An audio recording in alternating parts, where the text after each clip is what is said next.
Санхүүгийн зохицуулахороо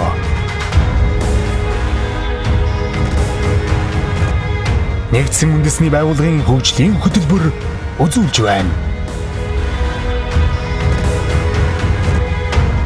Даатгал бидний амьдралд. Нийслэл хотын маань годамж талбайд даатгалын компаниудыг сурталчилсан том самбарууд, телевиз, сонин сэтгүүл, FM радиогоор олон янзын сурталчилгаа өдөр их тусам нэмэгдсээр байна. Гэтэл бид даатгалын хэрэгцээ шаардлага ач холбогдол үйл ажиллагааг төдийлөн сайн мэддэг. Энэ нэвтрүүлгээр даатгал бидний амьдралд ямар ач холбогдолтойг та олж мэдэх болно. Даатгал бидний амьдралд. Манай улсад иргэдийн даатгалын хэрэглээ, даатгалын боловсрол бол аюул сул. Нэг талхны мөнгөөр бүтэн жилийн хугацаанд өөрийнхөө орон гэрийг хамгаалах боломжтой. Дэлхийн зах зээл хөгжсөн орнуудад бүх хүмүүс өөрийнхөө эрсдлийг даатгуулсан байдаг. Даатгал үнэтэй. Их үнэтэй байдаг гэж ойлгодог. Үндсэндээ тийм биш байхгүй. Хамгийн шилдэг арга бол даатгал.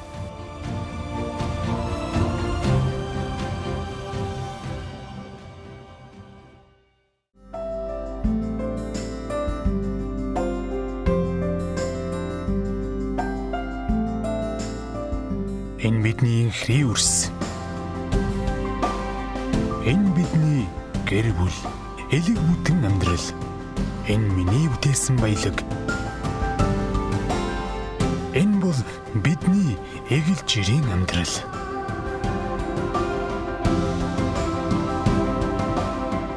Үнцэнтэй бүхнээ хамгаалъя. Эрсдэл гэж юу вэ? Гамшиг эрсдлийн тухай сүүлийн маш их ярьдаг болчлоо л доо. Тэгээ Монгол улсын сүүлийн 10 жилийн судалгаагаар бол энэ хот суурин газраас тэр хөдөө газраас тэр маш их эрсдэлтэй амьдарч байна. Манай Монголын ард иргэд тэдний аюулгүй байдлын эрсдэлтэй холбоотой бол баталгааг болчихжээ гэсэн асуудал нэлээд яригдж байгаа. Амьдрал дээр одоо хүмүүс одоо гудманд хашаанд үнс нормаа ил асгаж байна. Өвсөө шатаах гэж байгаа гэж байшингаа шатааж байна тийм ээ. Яг хоногтой манай төлөнхийн төвийн хүлээ авах тасган хоногтой бол 30-аас 100 хүний хооронд хэлбэлцэж байдаг үйлчлүүлж байгаа хүмүүс. За Монгол улсын хэмжээнд 2014 оны 1-р удирлын байдлаар бүтцэн нийт гэмтэргийн 32 орчим хувийг улаалах гэмтэрэг эзэлж байгаа. Дээрээс бол бас орон байрны улаан гэмтэрэг бас тодорхой хувийг эзэлдэг. За эрсдэл гэдэг маань байгалийн давгдшгүй хүчин зүйл болон хүний санаатай болон болгоомжгүй үйлдэлээс одоо эргэн аж ахуйн нэгж байгуулалт учирч байгаа хохирол. Эндээс аваад харахаар зэрэг эрсдэл бол таны хилж тааварлж чадахгүй нэг алхмын цаадах зүйлийг хэлээд байна. Өдөр тутам гарч идэг энэ амьдралын эрсдлүүдээс амьдрах орон сууц тэр олон жилийн туршид хөрөнгөлүүлсэн хөрөнгө гэр ашаа байшингаа алдуул яах вэ гэдэг талаар бас бодож үзэх хэрэгтэй. Хүн амьдрах хугацаанд амьдралаа бүтээн зогслож байдаг. Энэ бүтээсэн амьдралын нэгэн хэсэг бол халуун дулаан гэр орон, хашаа байшин, эд хогшил юм. Байгалийн гинтийн аюулыг бид таамагладгүй ч альва учран гарах эрсдлээс бид сэргийлж эд хөрөнгөө хамгаалж чадна. Энэ бол даатгал.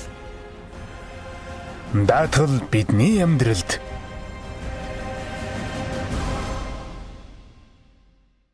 Бид далдыг харддаг. Аливаа юмны сайн мууг тааж мэдэх аргагүй. Яг одоо би 5 хормын дараа юу болохыг өрсөлдөн хэлж чадахгүй. Тийм учраас хүний амьдралд гинтийн учрал осол аваар хизээж тохиолдож болзошгүй. Гинтийн эрсдлийг урьдчилан хамгаалж чадахгүй ч урьдчилан сэргийлж болно. Даатгал гэж юу вэ? Өнгөрсөн 70 жилийн хугацаанд бид нарт хувийн өмч гэсэн зүйлийг бидний ойн тоноос арчаа хийчихсэн. 1990 он гарч иж шинэ нийгэм эдийн засгийн тогтолцоонд шилжиж Монгол хүн өөртөө өмчтэй, хөрөнгөтэй байх боломж нь бүрдсэн. Үүний дараачаас л хүн өөрийнхөө өмчийг хайрлах, хамгаалах сэтгэл зүй бүрдчихсэн. Энэ 20 жилийн хугацаанд болвол томоохон компаниуд, одоо томоохон аж ахуйн нэгжүүд илүү одоо даатгалд хамрагдаж, даатгалын одоо ач тусыг хүртэж ингэж л ирлээ.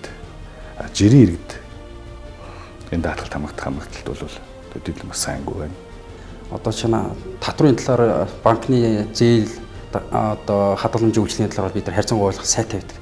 Тэр болгон даатгалын талаар ойлголт мэдлэг бол бага байдаг.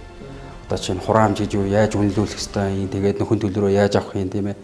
Яаж хохирохгүйгээр үйлчлэгийг авч явах вэ гэдэг тал дээр айгүй мэдлэг хомс бага байдаг. Тэгээд зөв яаж энэ иргэдээ даатгуулах нь боломжийг бий болгох ёстой юм бэ? Тэгэхээр зэрэг энэ бол үнэхээр бас тасралтгүй урт удаа хугацаа шаарддаг юм л ажил юм бэ. За ямар төрлийн эрсдлээ даатгах чинь ер нь даатгаснаар над ямар ач холбогдолтой ашигтай вэ гэдгээ нэг цаа ойлгох хэрэгтэй. Нөө мэдээчийн хэрэг сэтгэлгээ төлөвшүүлнэ гэдэг нь энэ маш их өргөн хүрээтэй асуудал. Нөгөө талаараа бол одоо ард иргэдийг энийг сонирхуулах ёстой. Өөрөө сонирхдаг болох ёстой, ач холбогдлыг ойлгодог байх ёстой, ойлгох ёстой. Ингэсний үндсэн дээр бол даатгал цаашдаа хөгжинэ. Эрсдлийг үл хинч тооцоолж чадахгүй ш. Хизээ өвчрөхөө мэдэхгүй те. Тэгэхээр ер нь бол энэ хөгжингөө орнуудад бол иргэдэн бараг л үндсэндээ цалингаа аваад даатгал руугаа явдаг. Ягаад тэгэхээр даатгал төлж байгаа хураамж бол эрсдэл өвчний дараах тэр их хөнгөн дугаас хамаагүй бага юм шүү дээ те. Тийм болохоор иргэдэд яаж энэ бүтээгдэхүүн үйлчлэгийг хамгийн одоо үр өгөөжтэй хэлбэрээр хүргэх үү? Олон улсад яаж шийдсэн? Хөгжиж байгаа орнууд болон хөгжингүй орнууд энэ асуудлыг яаж шийдсэн? Түүнд Монгол тохирох хамгийн боломжтой арга хэлбэрийг бид нар олж авъя. Сонгоё. Энийг Монголд хэрэгжүүлье. Дэлхийд дэрэшээ 60% дээшээ нөхөдлөөр болсон даатгалыг даатгуулагчид ашигтай даатгал байна гэж үздэг байхгүй. Тэгэхээр би 33 мянган төгрөг төлчөөд би 5 сая өртөөр аавна. Авчиж байгаа улсууд тэр авч байгаа улсууд зарим бүр мэднэ ороод тэр гараад дадлан аваанаас ийм сайхан байдгаад гарч байгаа. Тийм болохоор одоо зөвхөн өмч хөрөнгө биш таны өөрийн бүтээсэн буу болгосон бүх зүйл эд хөрөнгө үнд зүйлүүд энэ зүйлүүдийг би яаж хамгаалах вэ? Миний гэр бүл хураасан хоригдлоос эд хөрөнгө энийг хамгаалах арга зам нэг арга зам даатгалж магадгүй.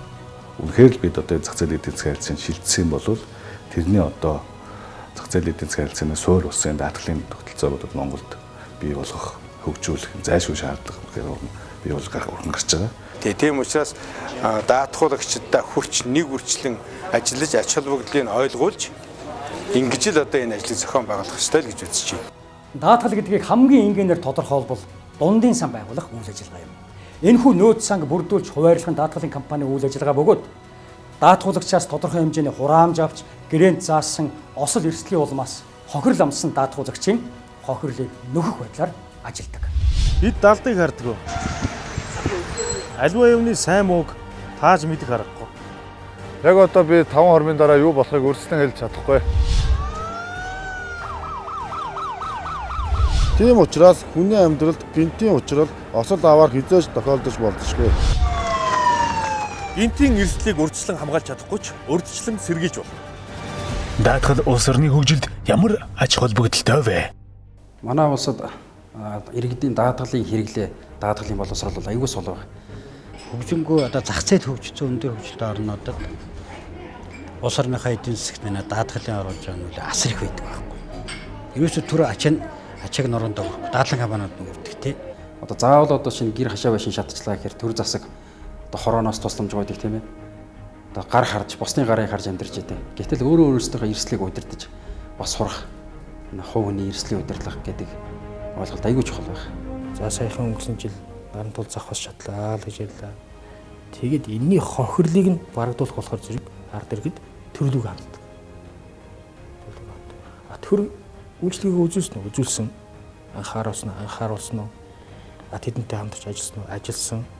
Одоо юу яриж байгаа гэхлээр зэрэг эрхэм нөхдөд өөртөөхөө байгаа сууж байгаа өмч хөрөнгө амь нас энэ даатгалт хамруулъя. Даатгалт хамруулна гэдэг маань өөрөөр хэлбэл төрд ирж байгаа тэр хүнд ачааг ард иргэд бас тодорхой хэмжээгээр үрээд тэгэд энэ даатгалын үйл ажиллагаа явуулж байгаа санхүүгийн үйл ажиллагаа явуулж байгаа даатгалын компаниуд нь тэр эрсдлийг хүлээж авдаг байх ёстой. Тэгэхээр ерөөсө даатгалд маань нэг тодорхой хэмжээний хураамж төлснөөрөө би өөрийгөө хамгаалах тогтолцоотой болж байна л гэсэн. Яагаад гэвэл одоо юм л бол төр зэсгээ харсан, алга тоссон, бэлэнчилсэн энэ сэтгэлгээнээс бол ард иргэд маань сална гэж бодож байна. Энэ утгаараа одоо улсын төсвийн нуруунд дээр татвар төлөгчдийн нуруунд дээр очиж байгаа олон ачаал хөнгөрнө. Сонгодог утгаараа одоо зах зээлийн тэр механизмаараа өөрийгөө хамгаалдаг, даатгадаг энэ тогтолцоонд шилжих учиртай. Өөрөөр хэлбэл бид ямар нэг эрсдэл болоход хүний гар харддаг биш.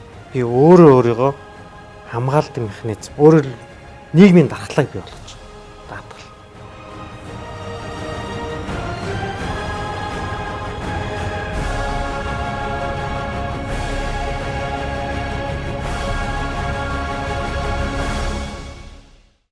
Иргэд яагаад даатгуулах ёстой вэ?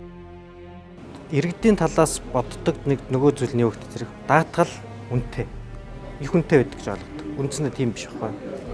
Одоо хэрэгжүүлж эхлээд байгаа гэр хашаа байшингийн даатгалын хураамжийг сард хуваах юм бол сард 2-3 мянган төгрөг л хураамж төлнө. Тэгэхээр бол одоо ямар нэгэн хүнд бол гай зовлон бол хэлж ирэхгүй хийсч ирнэ. Тэгэхээр тэр тохиолдолд бол тэгэл надад 50-ны туслаач гэл ингээл одоо олон нийтэд хандаад данс мас нэгээл ингээл явахын оронд даатгуулсан байх юм бол тэгвэл нөгөө олон нийтээс чинь нөгөө даатгалын гэрээгээр хуримтлуулсан тэр хураамж даатгалын нөөц сангаас чинь тэр хүнд бол нөхөн төлбөр очиж штэ. Иргэдэд учирдаг хамгийн одоо бодит хамгийн түрүүнд учирдаг энэ зүйл бол эрсдэл бол одоо энэ галын үер усны одоо энэ эрсдлүүд бол одоо ингээд хашаа байшин амьдарч байгаа иргэдэд бол одоо очих хамгийн ойрын эрсдэл байдаг. Санхүүгийн үндсэн 3 суур тулгуур багны нэгэн даатгал. Үнд цаас, хоёр дахь нь хурдан банк. Гэтэл одоо болохоор зэрэг бидэнд зөвхөн энэ тулгын 3 шиг энэ чулууны нэг нь өндөр болчоод нөгөө хоёр нь намхан байгаад байгаа байхгүй. Тэгэхээр дээр нь байж байгаа тоогоо тус салгиж л таарна шүү дээ. За бичил даатгалын зорилго бол ард иргэдийн одоо иргэн өрх гэрийн амжиргаа босон тэр их хөрөнгө тэр их амжиргааны их үнсрийг л залгуулдаг тэр зүйлийг л хамгаалах асуудал байгаа юм л да. An insurance is a financial tool, right? To protect yourself against Даатгал гэдэг бол хүний амьдрал тохиолдож болох аливаа эрсдлээс өөрийгөө хамгаалах санхүүгийн хэрэгсэл юм аа. Хэрв та эрсдэлд орвол даатгуулаагүй бол түүнээс үүдэх хохирлыг зөвхөн өөрөө эсвэл гэр бүлээрээ өрөх болно. Иймээс бид санхүүгийн зохицуулах хороотой хамтран хүртээмжтэй буюу бичил даатгалын бүтээгдэхүүнийг Монголын зах зээлд танилцуулж байна. Тэр зэрэг одоо манай одоо энэ төслийн гол зорилго бол иргэд маань одоо энэ гэр хашаа байшингийн даатгуулахын даатгуулснаар тэр одоо жинхэнэ ямар хэмжээний хураамжаар ямар хэмжээний одоо даатгалын хамгаалтанд орох ёстой юм бэ гэдэг зүйлийг нарийн сайн ойлгосон үндсэн дээр л энэ эрсдэлээ бууруулах, энэ эрсдлээс хамгаалагдах ийм зүйл байгаа. Хамгийн шилдэг арга бол даатгал. Хамгийн шилдэг арга даатгал. Тэгээд энэ нь төрийн нуруунд ирж байгаа ачааг маш зөв хэлбэрээр хөнгөвчлөд өгөх юм байна. Тэр юм боломд оролцдог болол гэдэг санаа байна. The key objective of our program is to try. Манай төслийн гол зорилго бол Монголын хүн амыг аль болох олноор нь даатгалд хамруулах явдал юм. Гэхдээ төвөөс алсдагдан амьдардаг иргэдийг даатгалд хамруулах нь даатгалын компаниудын хувьд тулгарч буй томоохон бэрхшээл болж байна.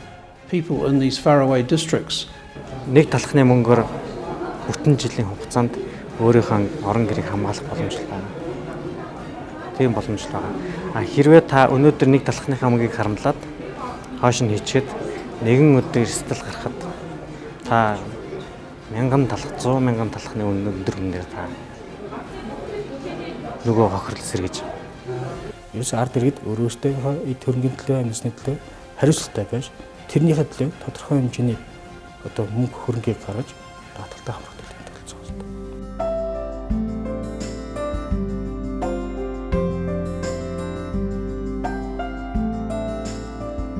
Энэ бидний хэрий үрс. Энэ бидний гэр бүл, элэг бүтэн амьдрал. Энэ миний бүтээсэн баялаг. Энэ бол бидний эгэл жирийн амьдрал.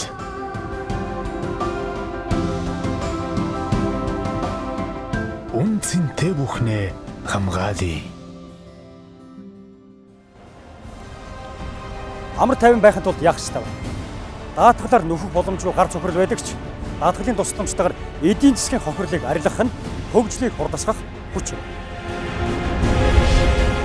Даяарчлалын 90 үеийн гол онцлог нь дэлхийн бүх улс орнууд дэвшилтэй зүйлийг бие биенээсээ суралцаж, харилцан туршлага солилцож, хамтдаа хөгжих явдал.